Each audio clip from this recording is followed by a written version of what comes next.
По поводу того, что кто там выходил последний из президентского дворца, кто там воевал, не воевал.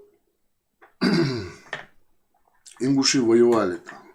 В Первую Чеченскую войну ингуши воевали там. Я жил в Грозном. Я во время войны был в президентском дворце. После штурма вот этого в 95-м году, когда там шли бои, я был в президентском дворце. Я жил в центре Грозного. Мы там ходили, передвигались. Но и тогда считал, и сейчас считаю, что ни ингушам, ни чеченцам не нужно было участвовать в этой войне.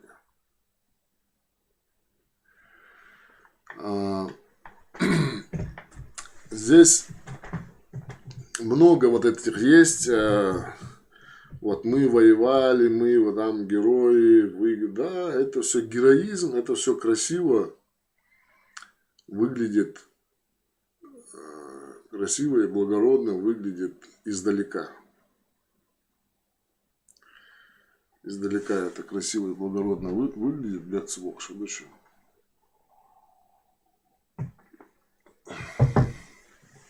Когда, например,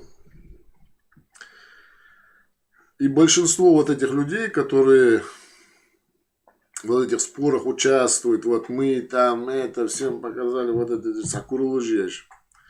Я уверен, большинство этих людей, они о войне знают больше понаслышке. Возможно, в детстве как-то они ее застали, родители их пытались от этого уберечь, они уехали за границу, они выросли, их там, может, что-то им по 30 лет, по 40 лет. Что-то они знают, но мы в жизни видим разные вещи и свидетели разных вещей бываем в жизни. Когда, например, вы видите там, 3-летнего ребенка,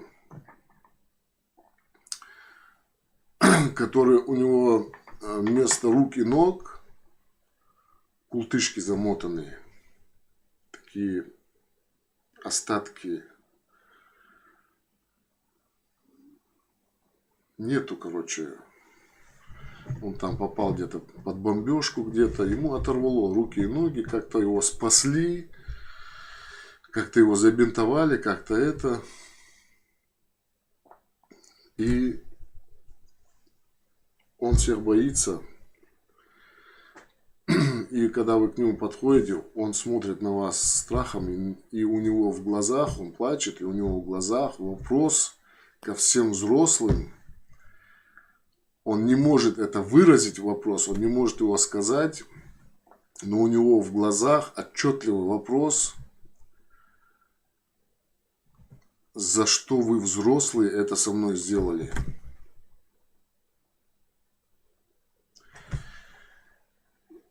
И он пытается встать, что-то там, оперевшись по привычке, оперевшись на свои руки и ноги, он этого не может делать. Он бултыхается как-то неуклюже, пытаясь как-то встать, пытаясь убежать от этих людей. А сделать этого не может, потому что он, по привычке он пытается делать, но он еще не привык к тому, что ему не на что упереться. И когда вы такие вещи видите на войне, и когда кто-то, который рядом с этим не был и не заглядывал вот этой беде в глаза, начинает гордиться жертвами и славой тех, которые огромную цену заплатили, люди, которые никакого фактически отношения к этой беде не имеют, и начинают говорить: мы победили, мы показали всем. Вот этому ребенку, кто подойдет и скажет: мы победили. Я думаю, это будет сложно сказать, что это с тобой не зря случилось. Поэтому те, кто что-то видел в жизни, они понимают, что это такое, и пытаются избежать этих вещей. А те, кто в основном по рассказам, мне тут один товарищ из Франции рассказывал, там позвали его, говорит, там товарищи это дело. И один из этих людей, ну, новых знакомых, начал рассказывать, как он воевал во время Первой Чеченской войны. И он с азартом, он встал, говорит, и он там описывал, он показывал, как он из красавчика стрелял, короче, стоя во весь рост, и он там в азарте, как там это. И что-то, говорит, мне мысль такая пришла, что-то он молодой слишком. И я, говорит, его спросил: а какого ты года? И он, говорит, так сел, такой как обиженный, так сел и, говорит, сказал: 89-го. Ну, то есть, когда началась война, которая он там стоил весь рост, Аллах Акбар, кричал из пулемета, там косил, короче, врага.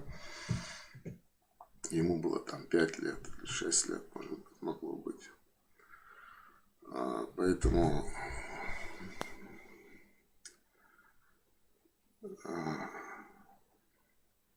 далеко не все разговоры, далеко не все претензии я всерьез воспринимаю.